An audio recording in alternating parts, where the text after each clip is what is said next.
3825 அடி உயரம் மலை, ஒரு ஒற்றை கல்லால சிவலிங்க வடிவத்தில் இருக்கக்கூடிய ஒரு மலைன்னு சொல்லலாம். லைஃப்ல கண்டிப்பா ஒரு வாட்டியாவது ட்ரை பண்ணக்கூடிய ஒரு மலைன்னு சொல்லுவேன். நம்ம திண்டுக்கல்ல கீரனூர்ல இருக்கக்கூடிய இந்த கொண்டரங்கி மலைக்கு தாங்க இன்னைக்கு நம்ம வந்திருக்கோம்.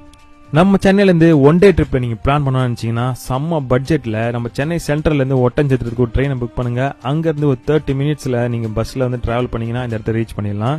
இந்த மலையோட அடிவாரத்தை நீங்க ரீச் பண்ண உடனே கெட்டி மல்லீஸ்வரர் கோயில் இருக்கும். அங்க நீங்க வழிபட்டு உங்களோட வந்து மலையேற்றத்தை ஸ்டார்ட் பண்ணுங்க. நீங்க ஸ்டார்ட் பண்ணி ஒரு 20 மினிட்ஸ் பாத்தீங்கன்னா ஒரு சமதளமா தான் போயிட்டு இருக்கும் அந்த மலையேற்றம். அதுக்கப்புறம் ஆல்மோஸ்ட் வந்து 90 டிகிரில நீங்க வந்து மலையேற ஆரம்பிப்பீங்க. காத்துலாம் அடிக்கும் போது ரொம்பவே வந்து ஒரு பயம் ஊட்டுற மாதிரி இருக்கும். செம்ம த்ரில்லிங்கா இருக்குங்க இந்த மலை ஏறும்போது. ஏன்னா மலையோட உள்ளே வந்து கடைசி வரை நீங்க போக மாட்டீங்க. அந்த மலையோட வெளி பக்கமே தான் இந்த விளிம்புலயே நடந்து போற மாதிரி தான் போயிட்டு இருப்பீங்க.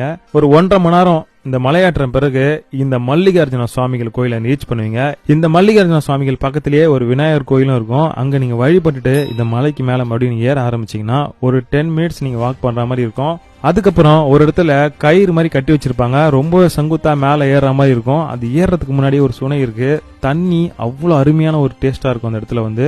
இந்த மலையோட உச்சியில ஒரு சிவனும் விநாயகரோட சிலையும் இருக்கு. அதை நீங்க வழிபட்டுட்டு இங்க இருந்து 360 டிகிரில இந்த ஊரை நீங்க பார்க்கலாம். கண்டிப்பா லைஃப்ல இந்த மலையை ஒரேடியா ட்ரை பண்ணி பாருங்க. கண்டிப்பா செம்ம எக்ஸ்பீரியன்ஸா இருக்கும். சேஃபா போங்க, என்ஜாய் பண்ணுங்க. Bye by.